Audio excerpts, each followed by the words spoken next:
जब माता पार्वती ने दिया अपने पुत्र कार्तिकेय को शाप। भगवान शिव और माता पार्वती के ज्येष्ठ पुत्र हैं कार्तिकेय, जिन्हें दक्षिण भारत में मुरुगन और स्कंद भी कहा जाता है। यह देवताओं के सेनापति हैं। भारत के अलावा भगवान मुरुगन को विश्व में श्रीलंका, मलेशिया, सिंगापुर आदि में भी पूजा जाता है। पुराणों के अनुसार षष्ठी तिथि को कार्तिकेय भगवान का जन्म हुआ था, इसलिए इस दिन स्कंद भगवान की पूजा का विशेष महत्व है। लेकिन कार्तिकेय को उनकी माता पार्वती ने शाप दिया था। ऐसे हुआ शिव पार्वती विवाह। स्कंद पुराण के अनुसार कार्तिकेय का जन्म तारकासुर के वध के लिए हुआ था। दरअसल जब भगवान शिव की पत्नी सती अपने पिता दक्ष के यहाँ आयोजित एक यज्ञ समारोह में बिन बुलाए पहुँच गई, तब राजा दक्ष ने भगवान शिव का अपमान किया। इससे दुखी होकर सती यज्ञ की अग्नि में ही आत्मदाह कर लेती है। उनके ऐसा करने से सृष्टि शक्तिहीन हो जाती है। ऐसे में सभी देवता भगवान ब्रह्मा जी के पास पहुँचते हैं और अपनी रक्षा के लिए प्रार्थना करते हैं। तब ब्रह्मा जी तारकासुर के अंत के बारे में बताते हैं कि तारकासुर का अंत सिर्फ भगवान शिव के पुत्र द्वारा ही संभव है। परंतु सती के अंत के पश्चात भगवान शिव गहन साधना में लीन हुए रहते हैं। इंद्र और अन्य देव भगवान शिव के पास जाते हैं। तब भगवान शंकर पार्वती से अपने प्रति अनुराग की परीक्षा लेते हैं और पार्वती की तपस्या से प्रसन्न होते हैं और इस तरह शुभ मुहूर्त में शिव जी और पार्वती का विवाह हो जाता है। इस प्रकार कार्तिकेय का जन्म होता है। कार्तिकेय तारकासुर का वध करके देवों को उनका स्थान प्रदान करते हैं।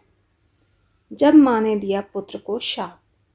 एक बार भगवान शिव ने पार्वती के साथ चौसर खेलने की चाह प्रकट की। खेल में भगवान शंकर अपना सब कुछ हार गए। हारने के बाद भोलेनाथ अपनी लीला को रचते हुए पत्तों के वस्त्र पहनकर गंगा के तट पर चले गए। कार्तिकेय जी को जब सारी बात पता चली तो वह माता पार्वती से समस्त वस्तुएं वापस लेने आए। इस बार खेल में पार्वती हार गई तथा कार्तिकेय शंकर जी का सारा सामान लेकर वापस चले गए। इधर पार्वती भी परेशान थी कि सारा सामान भी गया तथा पति भी दूर हो गए। पार्वती जी ने अपनी व्यथा अपने प्रिय पुत्र गणेश को बताई तो मात्र भक्त गणेश जी स्वयं खेल खेलने शंकर भगवान के पास पहुंच गए।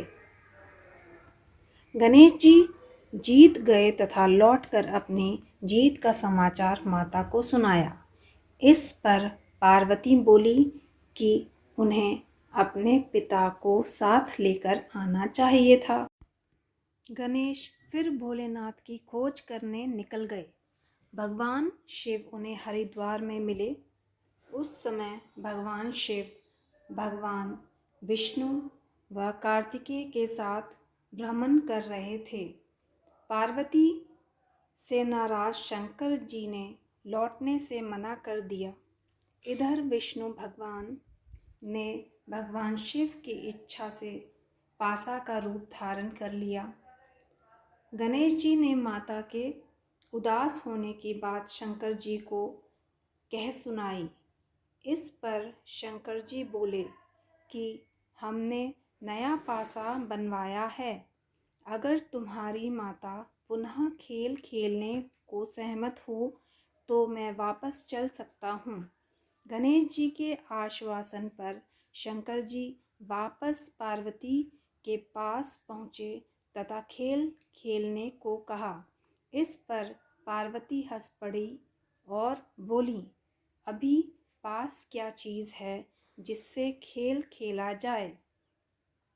यह सुनकर शंकर जी चुप हो गए। इस पर नारद ने अपनी वीणा आदि सामग्री उन्हें दी। इस खेल में शंकर जी हर बार जीतने लगे। एक दो पासे फेंकने के बाद गणेश जी समझ गए तथा उन्होंने भगवान विष्णु के पासा रूप धारण करने का रहस्य माता पार्वती को बता दिया। सारी बात सुनकर पार्वती जी को क्रोध आ गया। तब उन्होंने शंकर जी को शाप दे दिया कि गंगा की धारा का बोझ उनके सिर पर रहेगा। नारद को कभी एक स्थान पर न टिकने का शाप मिला। भगवान विष्णु को शाप दिया कि त्रेता युग में रावण तुम्हारा शत्रु होगा। कार्तिकेय को भी माता पार्वती ने हमेशा बाल्यावस्था में रहने का शाप दिया। इस तरह यह कहानी जन्म जन्मांतर तक आगे बढ़ती गई और पुराणों में उल्लेखित होती गई। धन्यवाद।